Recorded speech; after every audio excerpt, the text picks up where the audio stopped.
Halo, ini acaranya udah mau mulai kah?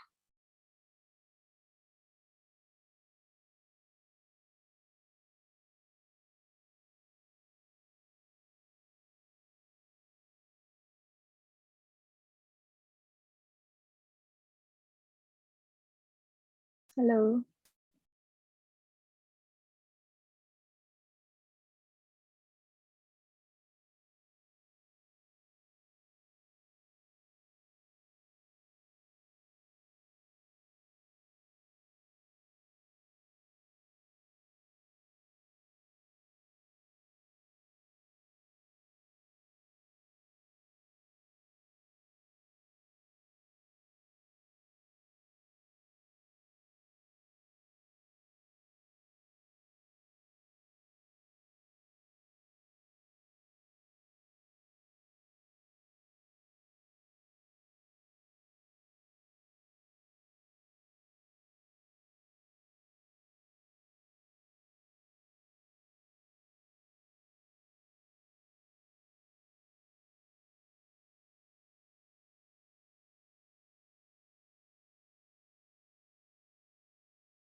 Cek suara aku kedengeran kan ya?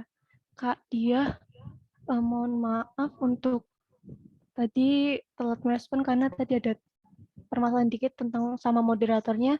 Untuk Kak Dia bisa langsung aja Kak menyampaikan materinya seperti itu. Oke, berarti ini udah dimulai. Iya Kak, silakan. Oh, ini aku udah bisa share screen ya. Boleh Kak, silakan. Ya.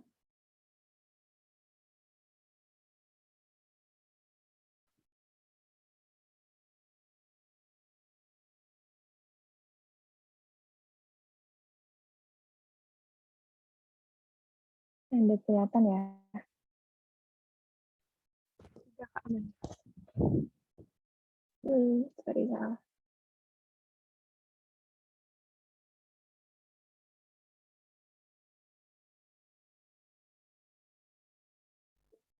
Ya, ini udah kelihatan ya. Bismillahirrahmanirrahim. Assalamualaikum warahmatullahi wabarakatuh. Selamat sore teman-teman. Makasih nih hari ini teman udah menyempatkan waktunya untuk hadir di webinar kali ini. Nah, kali ini aku akan jelasin Introduction to UI UX. Ini cocok banget buat kalian yang mau terjun dan pengen tahu apa itu UI UX bersama Dr. Perdana.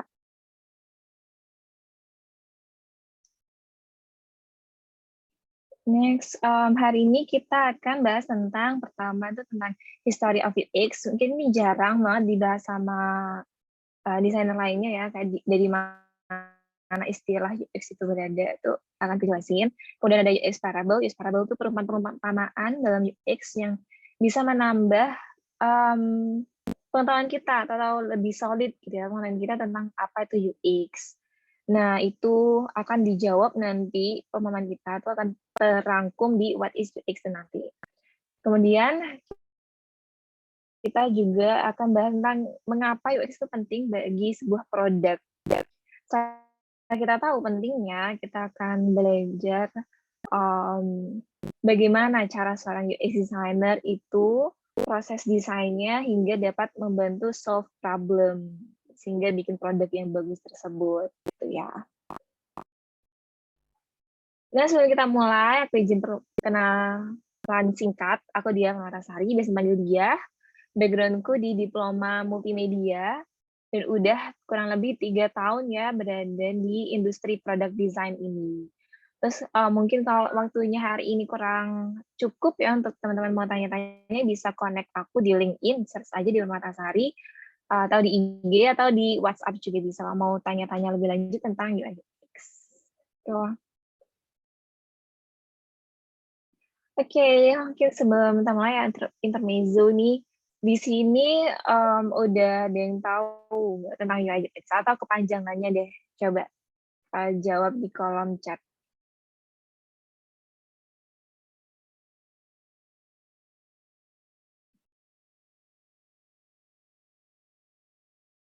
Udah pernah dengar apa itu UI UX? Terus kepanjangannya, gitu. Oh ini dia, UI User Interface. Ini ada yang belum tahu nih, belum tahu. Oke, UX itu User Experience. Enggak apa-apa, Roswanda, Hadi Selamat Wibowo. Ntar kita belajar di sini ya, saya belum tahu. Ya ini yang di TESA itu benar ya, kepanjangannya UI UX itu dari user interface sama user experience. Nah, apa itu user interface sama user experience? Kok kayak ada dua UI/UX gitu? Apakah user interface itu sama kayak user experience? Ya, kembali.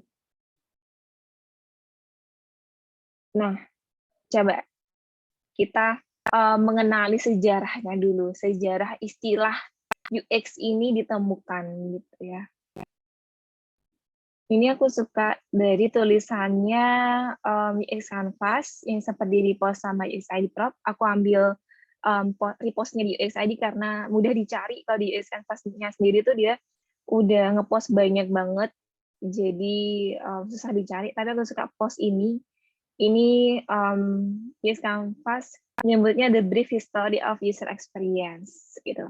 Jadi istilah user experience itu muncul itu di tahun 1990-an yang ditemukan oleh Don Norman.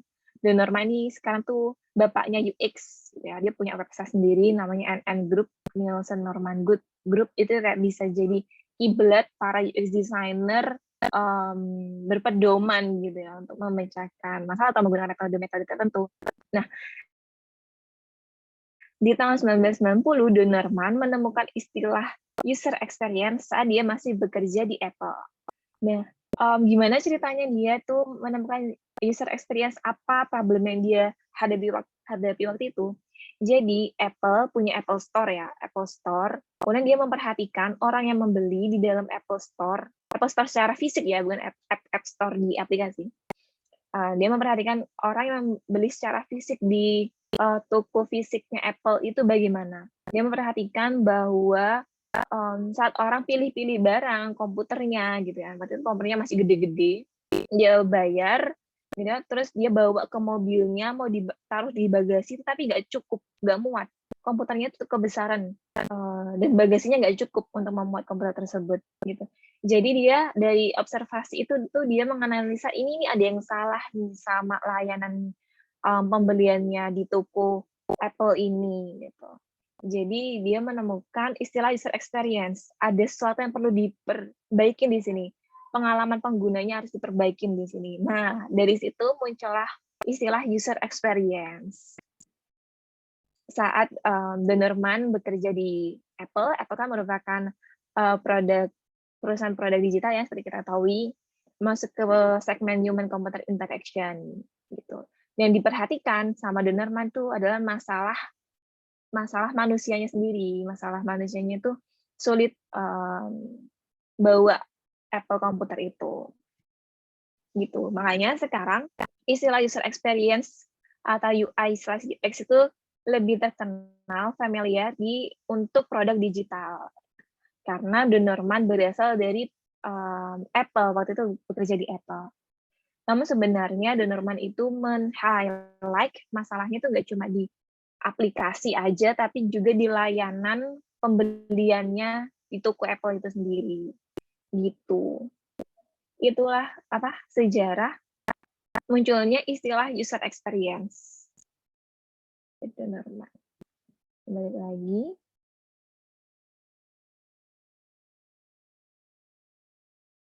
Ya. Nah, biar lebih memahami lagi nih ya apa user experience itu, aku coba kasih beberapa perumpamaan. Aku ini meng-highlight pengertian user experience design itu tadi ya, istilahnya ditemukan sama Don Norman itu ya. Nah, ini variable pertama, perumpamaan pertama. UX is not UI. Tadi kan judulnya kita UI/UX. Apakah UI itu sama UX? Gitu. Aku pertanyaan gitu. Nah, di variable sekarang ini, perumpamaan pertama ini bahwa UX itu bukan UI. Gitu. UX itu nggak melulu tentang kosmetiknya, tentang pixel perfect di dalam produk digital ya. Atau penempatan layout button itu bukan hanya itu UX itu. Namun UX itu holistik ya. Dia concern atau memperhatikan setiap aspeknya dalam perencanaan desain tersebut gitu. Ini menurut Christian Kramlis, kurator di Yahoo Design Pattern Library. Dan berikutnya, UX is not step in process. Jadi user experience design, fase untuk menghasilkan user experience yang bagus, itu kan perlu didesainnya, dirancang. Itu bukan suatu proses yang sekali jalan tuh kayak one way, one step solution gitu. Bukan sebuah list daftar panjang terus di checkbox selesai, itu enggak. Kayak ini dia bilang, Chilis dan Zico bilang, user experience design isn't a checkbox, you don't do it and then move on. Gitu. Tapi user experience itu prosesnya itu selalu berintegrasi, selalu beriterasi di setiap fasenya. Ini menurut Lisbeth Zico, chairperson di School of Visual Arts. The next, UX is not about technology. Nah, ini kan aku tadi bilang istilah UX sekarang emang terkenal untuk produk digital, tapi UX sendiri itu tidak hanya tentang teknologi. Ya. UXD is not limited to the confidence of the computer. Jadi UXD itu nggak hanya terbatas untuk interaksi di komputer aja. Konteksnya ya, pemakaiannya itu bisa lebih dari itu. Dia tuh lebih dari screen, nggak cuma dari screen by screen aja. Tapi UX itu merupakan rancangan yang memperhatikan interaksi di setiap produk, layanan, dan benda-bendanya gitu. Ini cocok banget sama yang di sejarah yang munculnya UX itu tadi dari si Don Norman. Dia memperhatikan masalah pembeli di toko Apple, kemudian muncullah bahwa UX-nya kurang bagus, user experience-nya kurang bagus. Dan ini pendapatnya UX is not about technology itu dari Bill DeRoche. Dia Director of Interaction Design di Ziba Design. Dan sampai sini kayaknya mungkin udah ada, ternyata bukan kayak gitu nggak sih? Kemudian berikutnya nih, kayak UX is not about users. UX bukan tentang user, gitu. Bukan hanya tentang users. Gitu. Jadi user experience designer, perancang pengalaman pengguna kalau bahasa Indonesianya ya, itu harus memperhatikan titik temu antara kebutuhan pengguna, tujuan bisnis, dan memastikan itu sejalan sama marketingnya, on brand ya, bagaimana cara menjualnya atau teknis yang tersedia saat itu. Itu menurut Whitney Hess, user experience designer. Nah, ini kan dari variabel-variabel tadi ya, bahwa UX is not UI, UX is not technology, UX is not users, dan UX is not a step in process, gitu, one step gitu. Jadi, apa sih sebenarnya UXD itu ya? Karena kok kelihatannya bukan semua. Gitu. Oke, kalau aku pengertiannya ini, UXD itu means problem solving. Problem solving seperti apa sih problem solving? Di mana kita sebagai UX designer itu mencoba mengeksplor berbagai kemungkinan solusi untuk memecahkan masalah manusia, biar manusia tersebut mendapatkan perasaan yang lebih baik setelah menggunakan produk tersebut. Kayak misal contohnya gini nih, sebelum adanya Gojek gitu ya, orang itu susah mau cari ojek di beberapa tempat, kayak harus ke tempat mangkal ojek, di mana di setiap tempat itu ada tempat mangkal. Gitu ya. Dari sana ada ide, ini ada gap atau masalah orang nih untuk mencari ojek gitu ya. Akhirnya dimunculkan produk berupa Gojek, di mana kita tinggal nunggu Gojeknya datang. Kayak misalnya gitu contohnya. Dari situ kan menghasilkan feeling yang berbeda dari yang pertama kita kesulitan menemukan ojek, jadi mudah mendapatkan ojek gitu. Contohnya ya. Lalu penelitian berikutnya, UXD itu finding the sweet spot kayak aku bilang tadi. Dia itu memperhatikan bisnis goals-nya apa, user needs-nya apa, kalau di bidang produk teknologi ya, teknologi yang sedang digunakan tuh apa gitu. Jadi kita mencari titik tengahnya. Nggak melulu tentang user, kita tahu user needs-nya tuh banyak banget, kebutuhan manusia itu banyak, dan kita bisa batasin sama bisnis goals-nya apa nih dari kebutuhan user ini, bisnis goals yang bisa diterapkan ya, opportunity dari sana tuh apa, dan batasan teknologinya itu seperti apa gitu. Jadi kita menemukan kayak solusi yang tepat guna buat user, sekaligus menguntungkan dari segi bisnis dan tidak maksudnya merepotkan tuh sesuai sama kapasitas atau visibilitas teknik yang kita punya. Tuh. Jadi 3 hal ini, memperhatikan 3 hal. Jadi UX itu sangat holistik memperhatikan 3 hal ini untuk mendapatkan produk yang bagus, pengalaman pengguna user yang bagus juga. Dan itu ya beberapa definisi dan pengertiannya tentang UXD yang sekarang tuh kayak kenapa sih UX itu penting ya bagi suatu produk ya.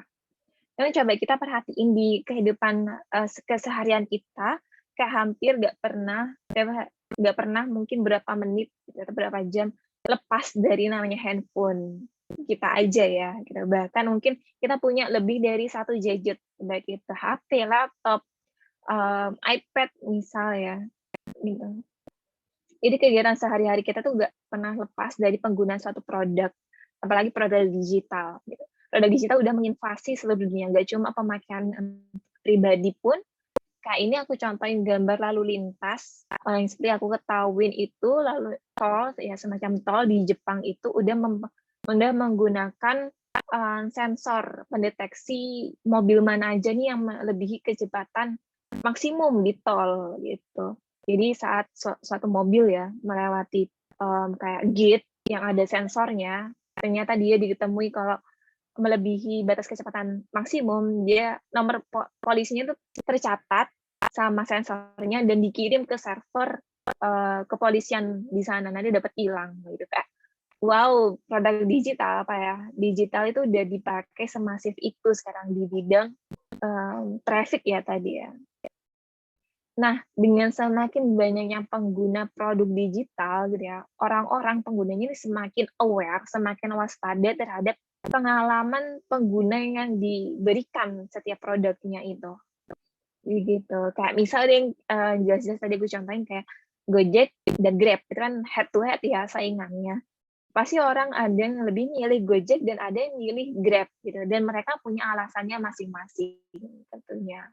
Nah itu udah sampai sesengit itu pentingnya UXD untuk mengambil hati penggunanya untuk menggunakan produk tersebut. Jadi orang itu akan memilih produk yang dirasa dapat memberikan banyak emosi positif yang bagus ya, untuk penggunanya. Oke. Nah, lalu kayak jadi gimana sih Kak ini ya, proses UX design itu sehingga menghasilkan suatu solusi yang dapat nge-solve problem orang, sehingga orang itu merasa lebih baik daripada sebelumnya gitu Kak. Prosesnya itu seperti apa ya, proses UX design. Oke.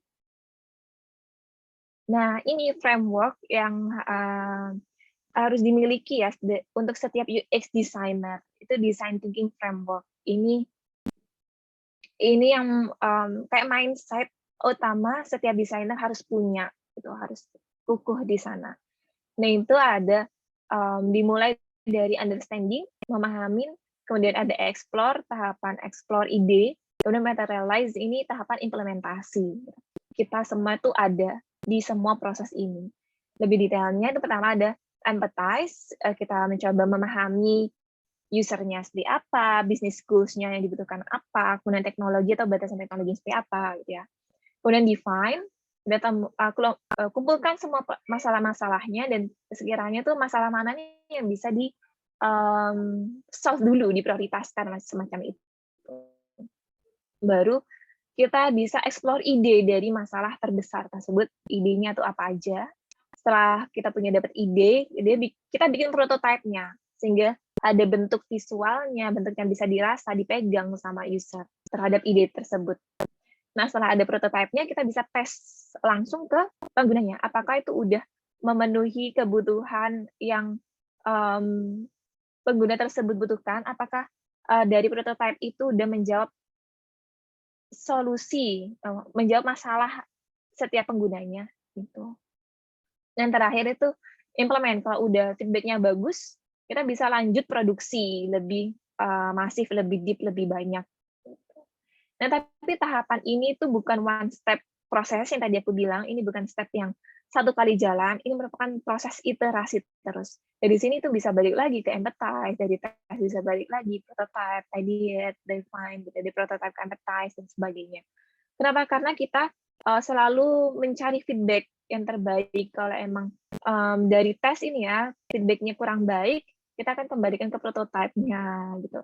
Bahkan bisa jadi butuh ide yang lain kayak gitu. Ini prosesnya sangat iteratif.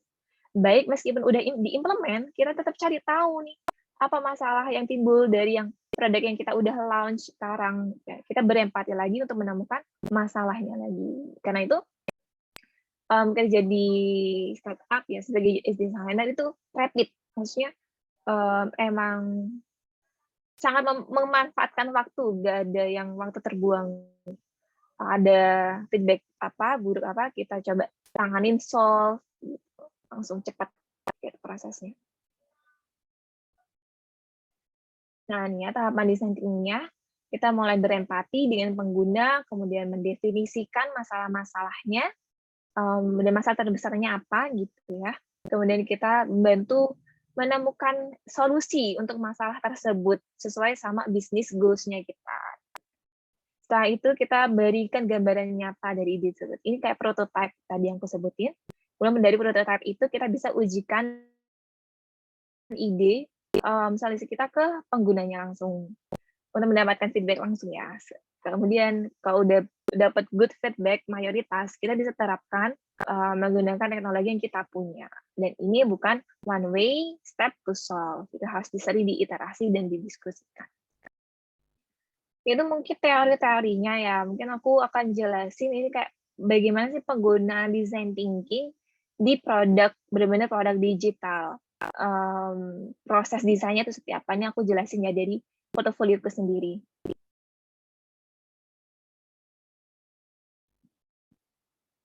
Oke, nah ini dia. Waktu itu aku jadi perusahaan pertama aku di Cashworld dan dapat project untuk improving usability of car booking service app.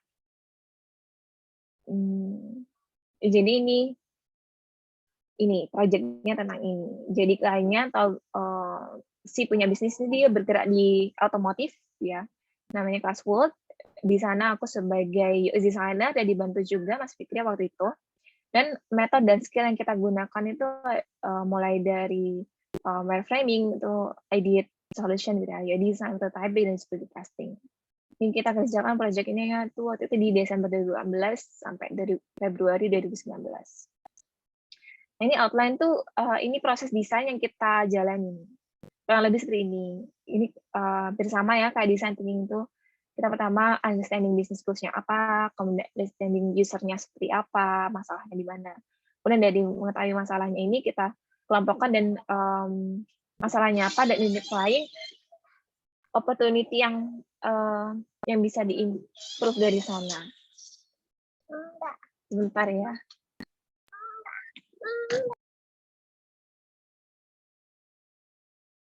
Sebentar ya. Ada sponsor.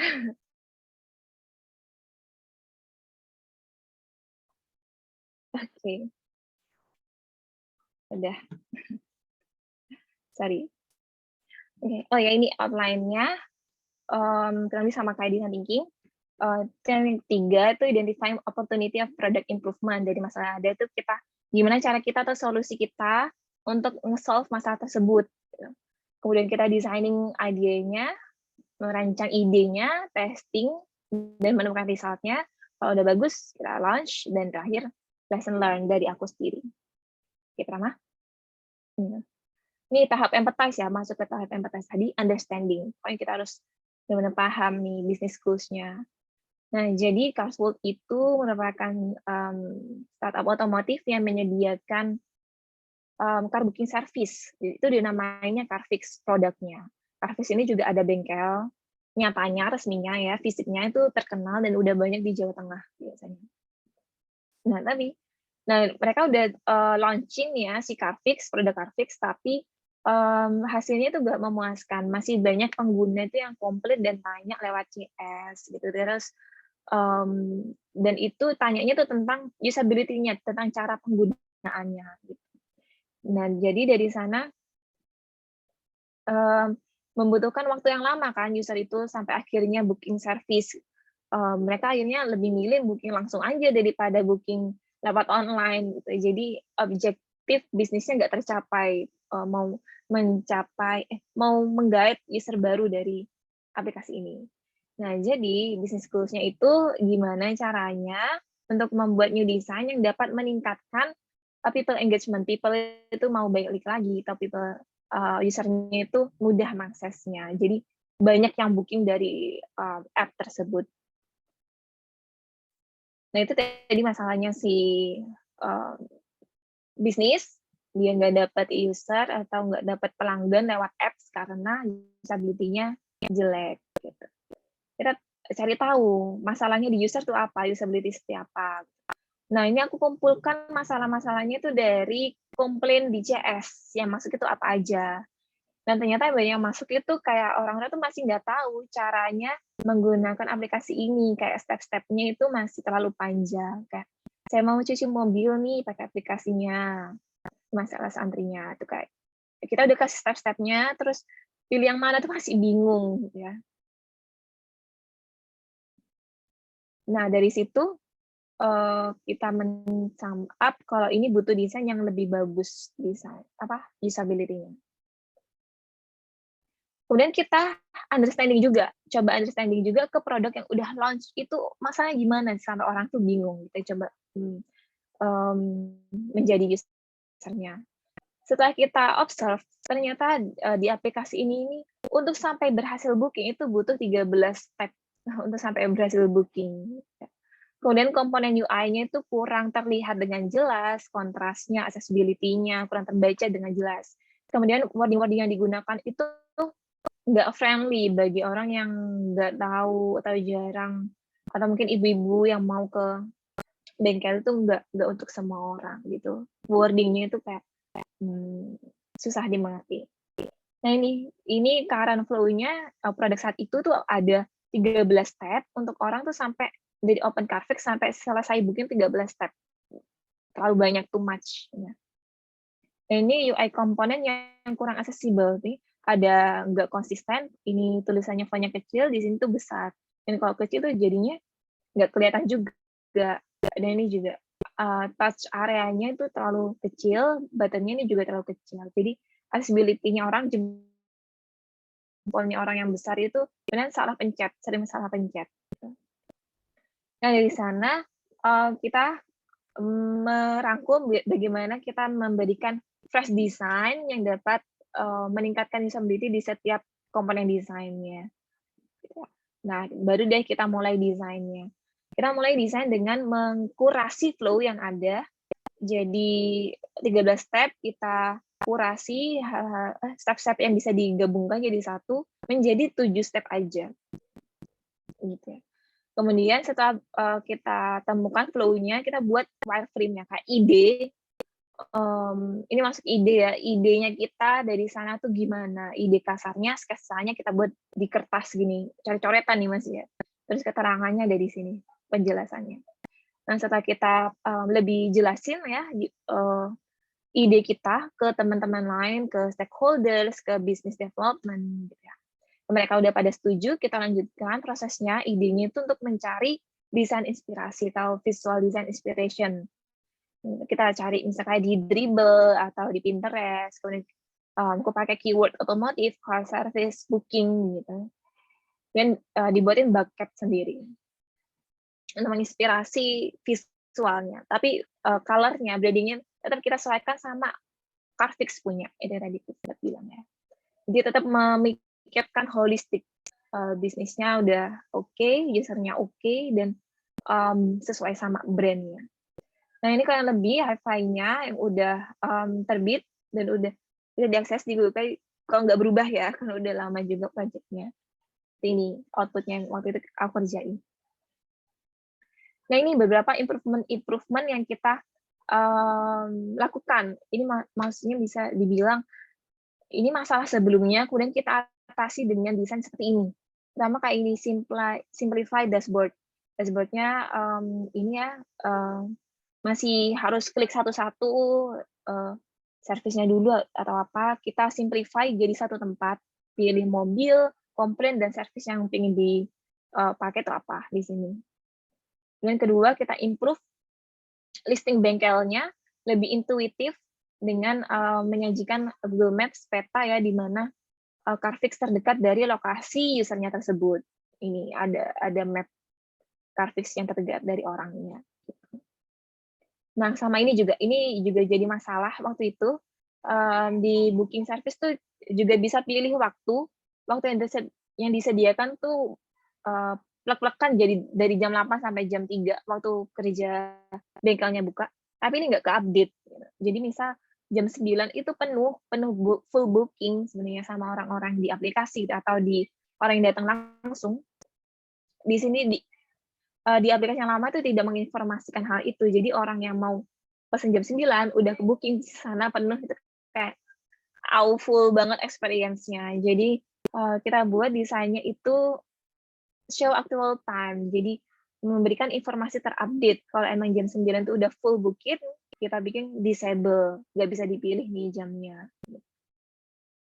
Dan, tambahan baru desain dari kita tuh untuk, meng-engage user lebih ya, untuk memberikan reward ya, kalau mereka udah berhasil booking dengan desain seperti ini. Jadi dapat booking berhasil, kode bookingnya berapa, dan summary secara singkat aja ya, petunjuk arah, gitu. Nah, dan desain baru ini kita coba testing dan riset, testing ya. Prototype-nya ada di sini. Kalau kalian sekarang lagi pegang HP sebelahnya bisa dibuka, pakai kamera, kemudian di-scan aja barcode-nya, terus coba deh kalian buka. Itu akan mengarahkan ke Marvel App dan buka web browser. Itu kan kalian coba experience-nya si aplikasi yang udah aku jalani dengan desain barunya. Coba deh. Yang kasih waktu ya. Yang aku juga lagi buka. Ini nanti tampilannya. Bisa di-scroll. Nah, inilah yang disebut prototype. Kayak rancangan, bisa diklik tapi ini belum di-coding gitu. Cuma rancangan dari desainnya aja. Kalau dipilih, terus kalau diklik itu ada keluar, kemudian service-nya dipilih, gitu ya, pilih, keluar, terus bisa selanjutnya, ya, ke back, selanjutnya. Nah gini, ini coba aja kalian scan terus cobain sendiri prototype-nya. Ini yang dimaksud prototype tadi ya, di tahapan di framework design thinking itu. Nah, prototype ini yang kita tes ke user. Kita testingnya itu sesuai sama persona, target user yang ingin kita capai, tapi karena waktu itu keterbatasan research, jadi kita pakai internal user, maksudnya tim Carsworld dan Carfix yang bukan tim produk, tapi sesuai sama target user kita.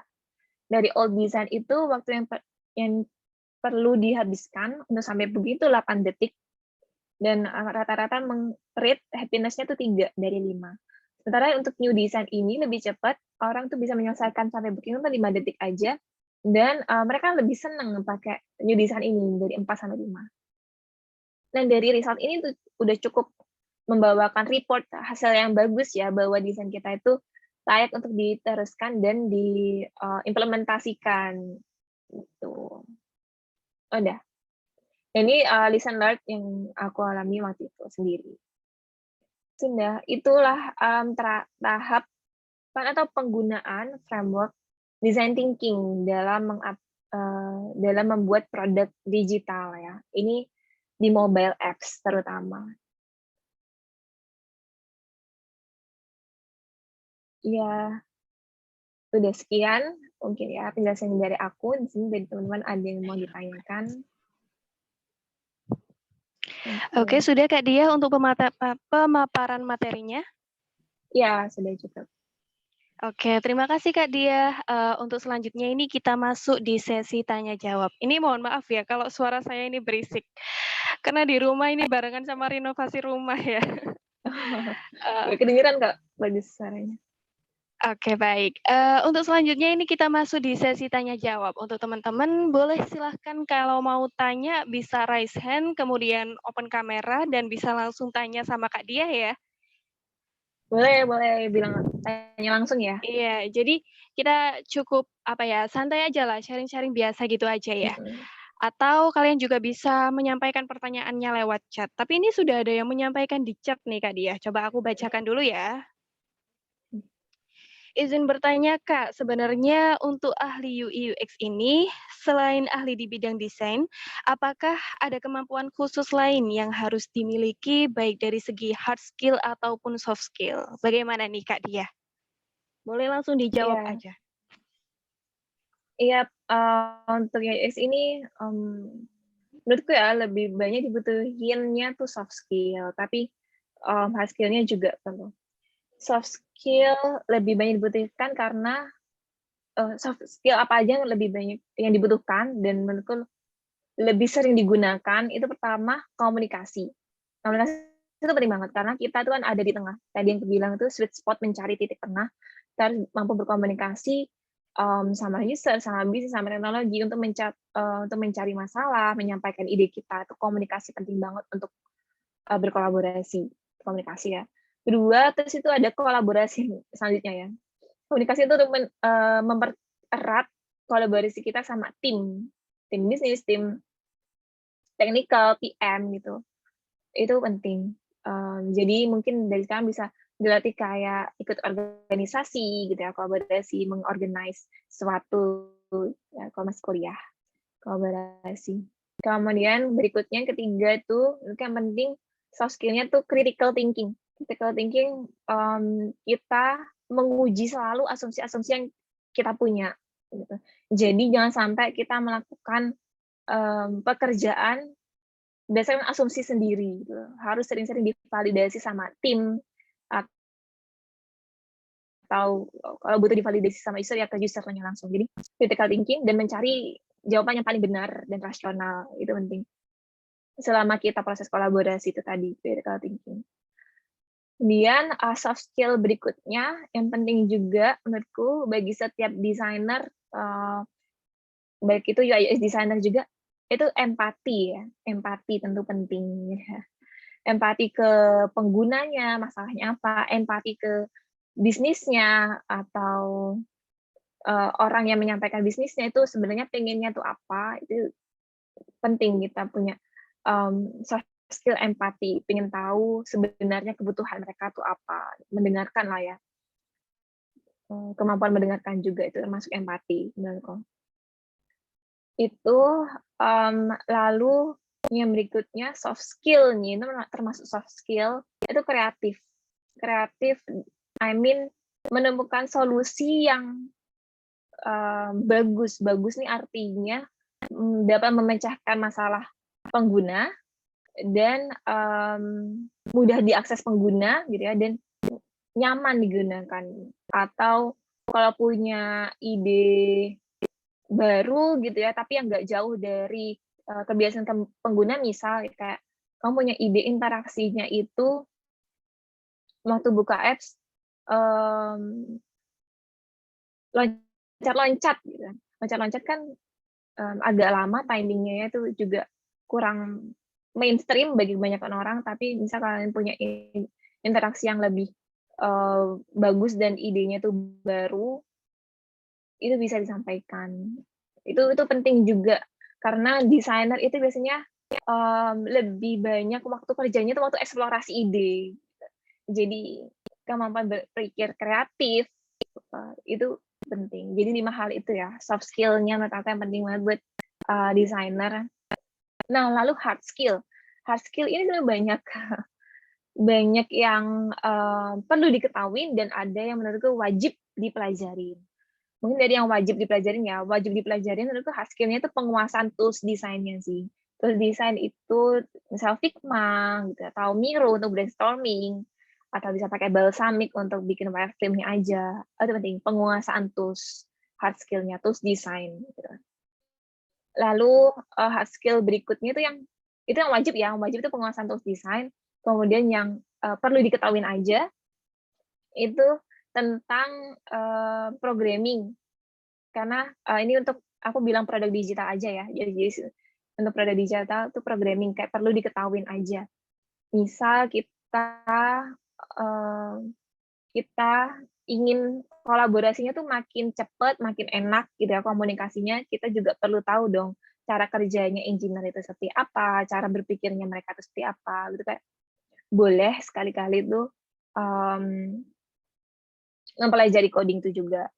Dan, berikutnya yang perlu diketahuin tuh sedikit-sedikit tentang bisnis, gitu. Kayak bisnis tuh, ini ngambil profitnya dari mana gitu, mmm, kalau aku bikin interaksi ini, siapa yang akan dirugikan atau bahkan berapa yang dirugikan misalnya gitu. Tapi nggak perlu sampai deep banget, tapi cuma empati apa ya, sadar aja, peka aja kalau bakal ada sisi bisnis yang mengalami keuntungan atau kerugian gitu. 3 hal itu sih kalau untuk hard skill design itu wajib memang kayak penguasaan tools, terus yang perlu diketahui itu programming sama bisnis. Tapi di balik itu semua, baik itu soft skill maupun hard skill, itu kan lengkap ya 8 tuh soft skill, hard skill. Terus kalian itu mau mulainya dari mana? Nah, setiap orang ini kan pasti beda-beda ya kemampuan, kelebihan dan kekurangannya. Kalian bisa mappingin sendiri. Kalau kalian misal sekarang tuh background-nya banyak di IT, berarti kalian udah punya hard skill untuk coding gitu ya. Dipertahanin aja, kemudian bisa mulai diasah kayak belajar penguasaan tools desainnya gitu-gitu. Kemudian kalau soft skill menurutku misal kalian tadi itu dari background-nya IT, berarti kalian tuh udah critical tingginya udah bagus, kayak flow kan nggak mungkin dirancang sampai nggak berhasil ya, programnya jalan, itu tuh udah bagus. Dan yang lain-lainnya misal kalian biasanya programmer misalkan ya, itu biasanya introvert, maksudnya nggak suka ngomong, itu dilatih untuk ngomong gitu. Jadi mulai belajarnya tuh disesuaikan sama kemampuan kalian sih, gitu. Udah menjawab Nah, belum? gitu dari Kak Diah. Gimana? Kak Nabila ini sudah paham belum? Jadi antara hard skill sama soft skill itu sama-sama pentingnya ya Kak Diah ya? Iya, benar. Karena emang Hmm. kayak dilihat output desain kita, kerjaan kita ya berupa screen Figma kan, jadi perlu hard skill. Tapi emang kebanyakan yang komponen itu soft skill sih di desain. Oke, ayo buat teman-teman yang lainnya yang mau tanya boleh raise hand, kemudian open kamera, langsung sharing sama Kak Dia, it's okay, nggak apa-apa. Atau bisa disampaikan lewat chat. Nah, sambil nunggu pertanyaan dari teman-teman lainnya ini Kak Dia, aku ada satu pertanyaan buat Kak Dia. Nah, menurut Kak Dia sendiri nih ya, lebih utama mana sih antara experience sama konsistensi desain? Nah, antara kedua itu tuh lebih utama yang mana kalau menurut Kak Dia sendiri nih? Hmm, itu 2 hal yang nggak bisa dipisahkan sih. Jadi gini,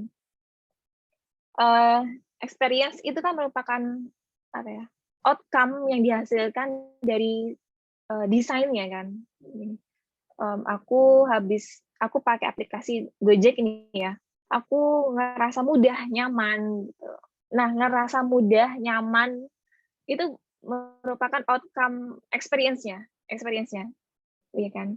Nah, tapi yang lagi aku interaksiin, maksudnya yang aku touch gitu ya di aplikasi ini, di HP ini merupakan aplikasi Gojeknya, di mana itu ada desain konsistennya atau enggak, iya enggak?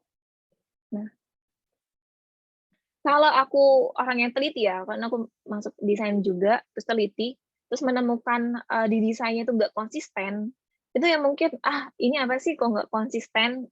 Tapi selama keseluruhan produk ini membantuku banget, misal sampai menemukan makanan yang sering aku bingungin itu cepet, itu kan aku dapat experience yang bagus dari sana. Tapi sedikit dikecewakan sama desainnya yang nggak konsisten gitu. Jadi apa ya, UX experience desainnya tuh sebagai outcome-nya ini bagus atau enggaknya dari user experience-nya. Lalu konsistensi desain itu sebagai bahannya untuk mencapai user experience yang bagus tersebut. Ini kalau disuruh milih penting yang mana, kalau aku mungkin penting konsistensinya ya. Karena dari konsistensinya itu bisa menghasilkan UX yang bagus. Ngejawab nggak? Oke, kalau Masuk nggak? dari iya, cukup bisa dipahami ya sih, cukup mudah untuk dipahami. Tapi kalau menurut Kak Dia sendiri itu lebih penting experience-nya ya? Iya, semua desain itu selalu mempentingkan experience-nya gitu. Kalau desainer misalnya nggak mikirin experience akhirnya yang akan diterima user, ya udah dia bikin asal-asalan deh, yang penting flow-nya jalan gitu. Ya jalan, emang jalan, tapi kurang menyenangkan dan kurang menyenangkan termasuk experience akhirnya juga kan. Oke, baik. Terima kasih Kak Diah atas jawabannya. Ayo semua untuk peserta yang lainnya boleh yuk saling sharing sama Kak Diah ini mumpung masih jam 4:05 juga ya kan. Silakan teman-teman yang mau bertanya, boleh raise hand atau disampaikan lewat chat juga boleh. Sebelumnya Kak Diah kita boleh sharing ya. Kak Diah sendiri ini sebagai UI UX di startup mana ya kalau boleh tahu? Biru kita sekarang. Itu fokusnya di apa Kak? Fokus di bidang apa sih itu? Jadi kita di real estate ya, atau bisa dibilang penyewaan kos-kosan co-living gitu yang masih di daerah Jabodetabek. Kalau kalian di daerah Jabodetabek kayaknya udah sering deh ngelihat Rukita gitu bangunannya. Oh iya ya, oke. Ini ada yang tanya ini Kak, sebagai UI UX designer nih, apa suka dukanya sebagai bekerja di bidang UI UX? Waduh, Udah tanya suka jadi curcol ya? dukanya bekerja di bidang Iya, UI UX. belum masuk ya. Iya boleh, boleh sambil mengeluarkan unek-uneknya gitu. Oke. Silakan Kak Diah. Oke, seru-seru menarik. Jadi flashback ya. Suka dukanya itu tadi, aku tadi background-nya kan dari multimedia ya, bisa dibilang lebih ke desain, lebih banyak, ya desainnya lah, untuk pengetahuan tentang tech, tata bisnis. Tech itu mungkin ada sedikit banget, tapi kalau bisnis enggak sama sekali, gitu ya. Terus, aku anak desain yang masuk introvert, maksudnya nggak suka banyak ngomong. Jadi, yang tadi aku bilang, soft skill dan hard skill yang harus dipunya itu kan ada 8 ya, 5 soft skill sama 3 hard skill. Nah dari 5 soft skill tuh kayak komunikasiku nih, aku bilang kurang banget. Aku malah dulu tuh pemalu, pendiam, tuh nggak berani ngomong kayak gini, gitu. Tapi Rata-rata karena desainer kayak gitu ya Kak ya, introvert ya rata-rata iya, desainer itu. tapi belum tentu. Kayaknya kebanyakan programmer deh yang introvertnya nggak sih? Oh iya iya iya, benar benar Iya nggak sih? programmer, heeh. Heeh. Benar benar. Biasanya desainer temanku Boleh tuh lebih dilanjut. ceria, lebih aktif. Oke. Yang dari 5 soft skill yang penting itu, aku tuh kurang banget komunikasinya. Maksudnya kalau orang kenal aku, teman-teman aku tuh pasti dia tuh pendiam, nggak pernah ngomong apa ya, pemalu gitu. Nah, tapi aku suka ngedesain, maksudnya suka niat kan bantu orang lewat apa yang bisa aku kerjakan gitu, yang bisa aku kerjakan merupakan desain.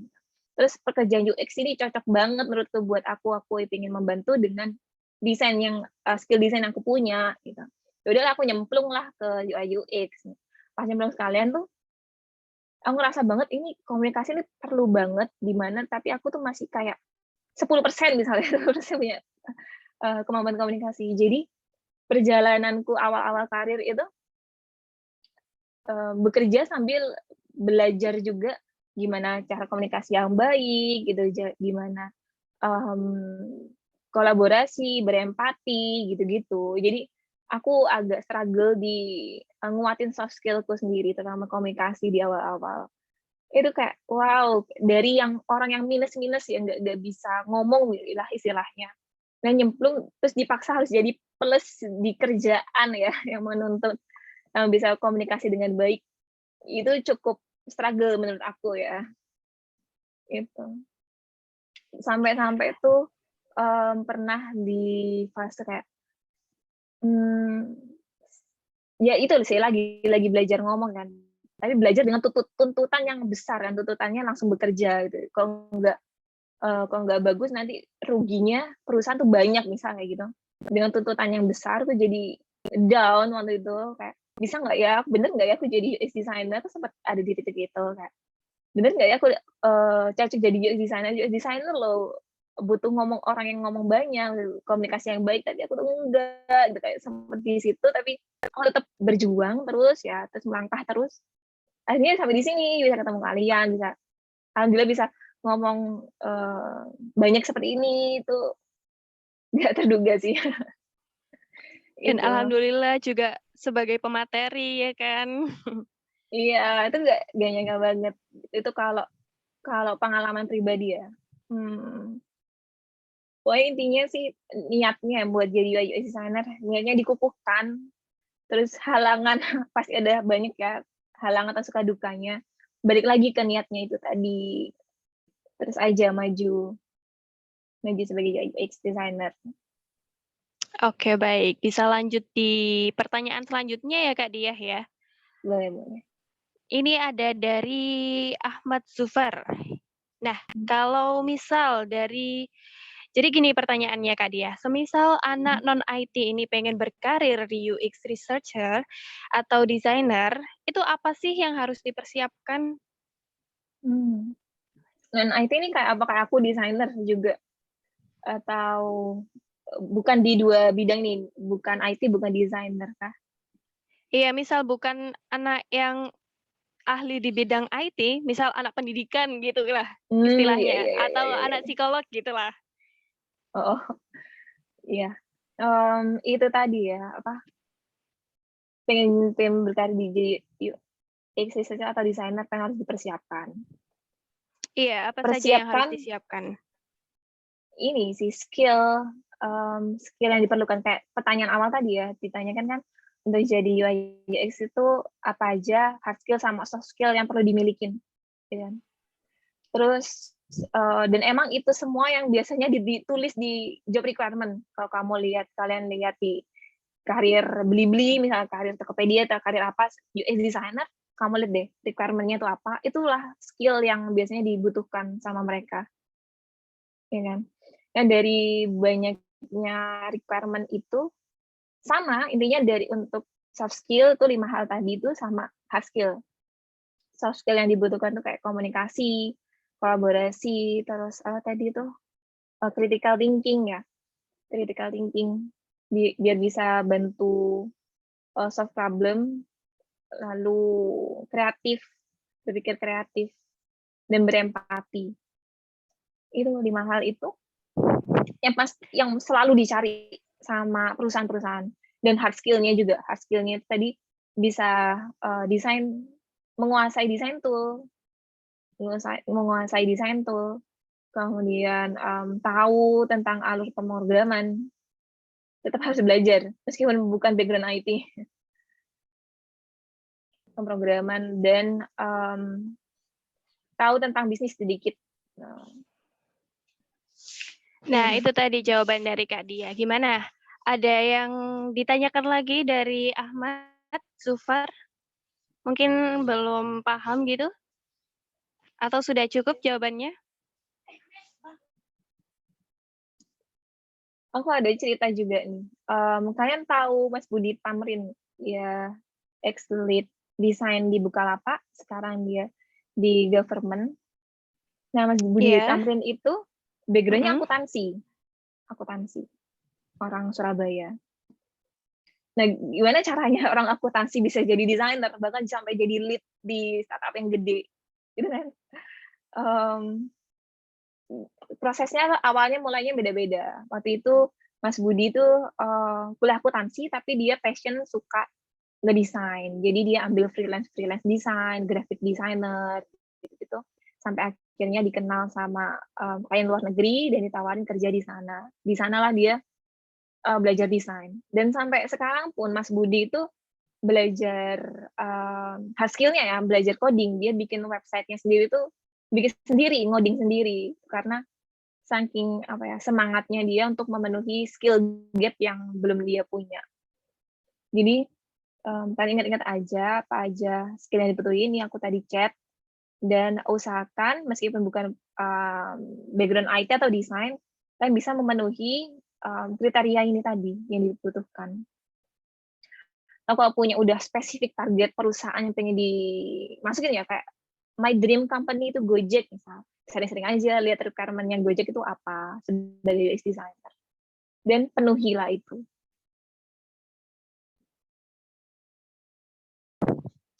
Oke, terima kasih Kak Dia. Nah, berhubung ini sudah jam 16.15, sudah melewati batas waktu yang sudah ditentukan dalam rundown gitu ya.